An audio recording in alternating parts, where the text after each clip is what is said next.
Hi everyone, it's me Brandon. Thank you for joining me today for another skincare vlog. So today I'm going to be talking about Maskne, and that's something that a lot of people are experiencing right now. And I know if you are looking for solutions right now, it may seem little to none because there's not a lot of research behind it. It's basically limited to observational data. But before I begin, please hit the like button down below. It really helps me to grow my channel and reach more people, and I really appreciate it. And definitely hit that subscribe button as well down below. I would love to have you here. I'd love for you to join the skincare research community so we can all learn and grow together. So I talk about skincare and skincare research every time I turn on this camera.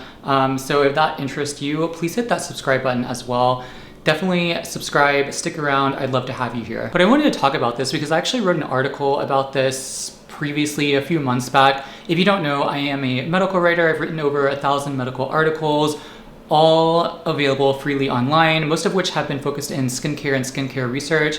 I will leave a link down below so you can check those out. But I was writing an article about Maskne and the approaches to Maskne, the current approaches to Maskne, what we know in terms of the pathogenesis as well as the potential treatment options. And this is in regard to a research letter that was published previously, I think back in late 2020 or maybe earlier this year. And I kind of wanted to hit some spots that I found particularly interesting, some of which are, I think, possibly helpful for people who are experiencing Maskne, if that's you or if that's someone you know. I know a lot of people are experiencing that right now. But also some of the points that I wanted to hit on not only relate to acne and helping to reduce the risk of acne, but also there's some evidence to suggest that the treatments that are treatments, the management options that are available could be helpful for anti-aging as well. So a lot of people ask me before I begin my videos, so a lot of people ask me when I publish my videos just before we begin what I'm wearing on my skin.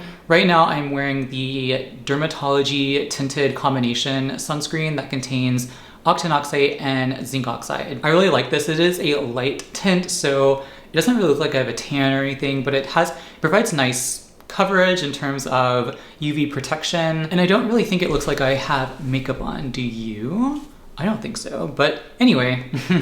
Moving on. Maskne is a problem that is typically associated with wearing face masks, facial coverings, especially during the 2020 and today.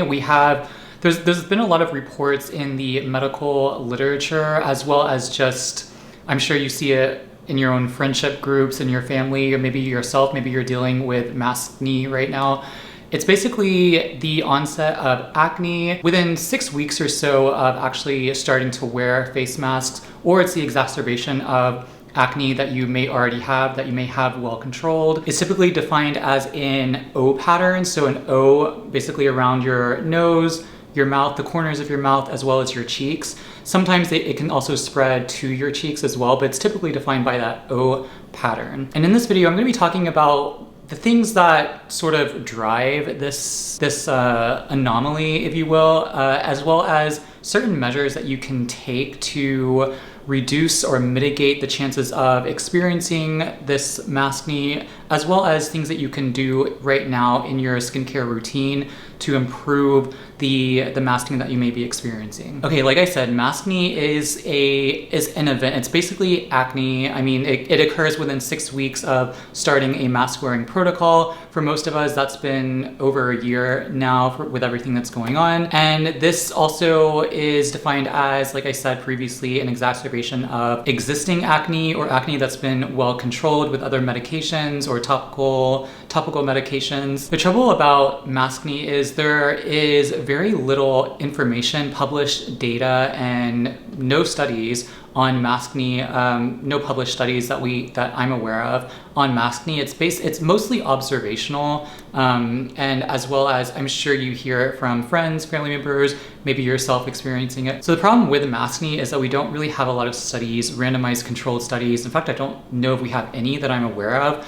There's very little published data in the medical and scientific literature. It's basically confined to observations, observational reports, case studies. So we don't really know on a whole how it's being driven in every single person and how it can be managed in every single person, because it may be individualized. According to the literature that we do have, there's the theory, and it's pretty much widely accepted and adopted in the scientific community is that maskne is a disorder caused by follicular occlusion due to mechanical stress as well as microbiome dysbiosis. And it's typically caused by fluctuations in heat, pH, and moisture that is underneath that occlusion. The mask provides that occlusion, but it increases the heat, the moisture, causes fluctuation again in the pH of the skin that can drive forth the acne. And if you live in tropical climates, like if you live in Houston where I'm from,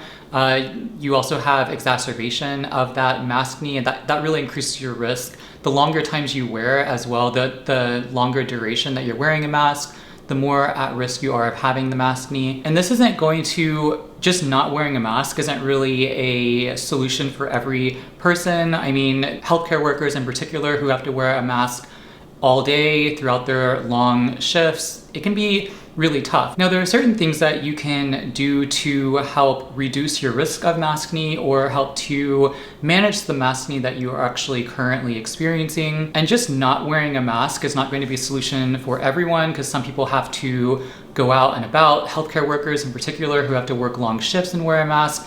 The longer duration you have of mask wearing, the more at risk you're going to be of having or experiencing maskne. But there are special skincare considerations that you should at least think about including in your arsenal against maskne. And one thing is definitely ensuring that you are using moisturizers and antibacterial washes. If that's right for your skin type, you definitely want to be talking to a dermatologist about this.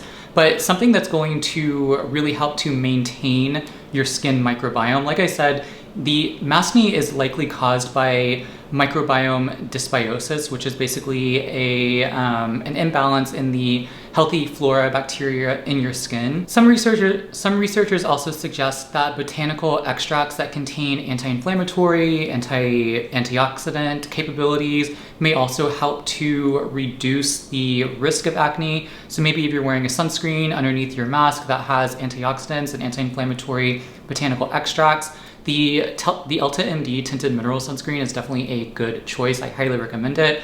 It does have quercetin in it as well as alpha lipoic acid, which are plant-derived polyphenols and antioxidants respectively that it's hard to tell if that's actually going to be getting into your skin and doing something, but it's definitely better to have at least something rather than nothing. So trying to include that in your skincare routine can be great if you're going to try and reduce your risk of maskne. One thing that increases sensitivity and increases the risk of maskne is going to be chemical sunscreen. These are sunscreens that aren't mineral based, so they don't have zinc oxide or titanium dioxide, but they have chemicals such as avobenzone, octinoxate, octocrylene, etc., etc. Chemical sunscreens increase the risk of irritancy, especially in regard to an occlusion over your face. It's going to just increase that inflammation and the irritation that is associated with acne. So you definitely want to reduce your reliance on chemical sunscreens if you are going to be wearing a mask, especially if you're going to be wearing a mask for prolonged durations. Alternatively, you can use mineral sunscreens with zinc oxide and titanium dioxide. I just mentioned the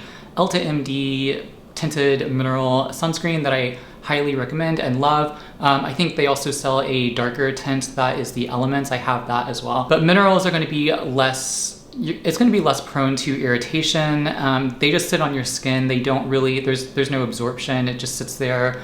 To a certain degree, zinc oxide is also anti-inflammatory, so that may be an option. You could also look into UPF 50 plus on up masks that have UPF 50 fabric built into them. So that's going to just increase your protection against the sun, which can also help existing acne. You definitely want to be wearing sunscreen if you do have acne. But in terms of maskne, you could choose a UPF 50 facial mask, but also ensuring that it's going to be protective and that you are going to be using something that in conjunction with a sunscreen. I think a sunscreen is also just going to cover other areas that the mask won't cover. A side note, there are facial masks that include copper oxides, and copper oxides are unique in that they have been demonstrated in some studies to have anti-aging effects in regard to reducing fine lines and wrinkles. So maybe looking into facial coverings or masks that have these copper oxides in them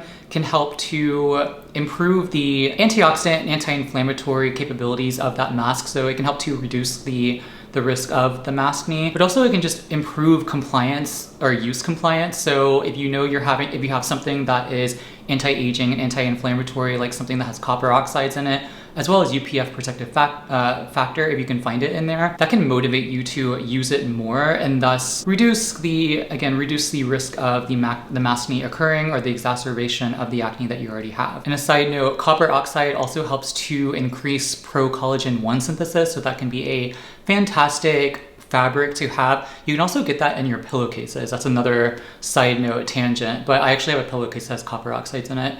But it can help to potentially improve the production of pro-collagen 1 synthesis, so that can help to potentially, theoretically, improve or reduce facial lines and wrinkles and just improve the thickness of the overall of your skin tone and provide a more youthful appearance. There's also some evidence to suggest that silver, zinc, copper oxides can help with the microbiome dysregulation, like I was talking about previously. There's not a ton of evidence there, but there is some, and it's definitely promising, especially if you are experiencing maskne. All right, that's all I have for you today. So I hope this video has been helpful. If you liked it, please hit the like button down below. I really appreciate it. And again, please subscribe, stick around for future skincare videos. I'd love to see you here in a future video. So if you have any questions, by the way, please leave your questions down in the comment box, or you can also shoot me an email. My email is in my channel page. Definitely reach out if you have any questions in regard to anything. You can follow me on Instagram and Twitter as well. I will leave a link down below to my social media handles. But until next time, I will see you later. Bye.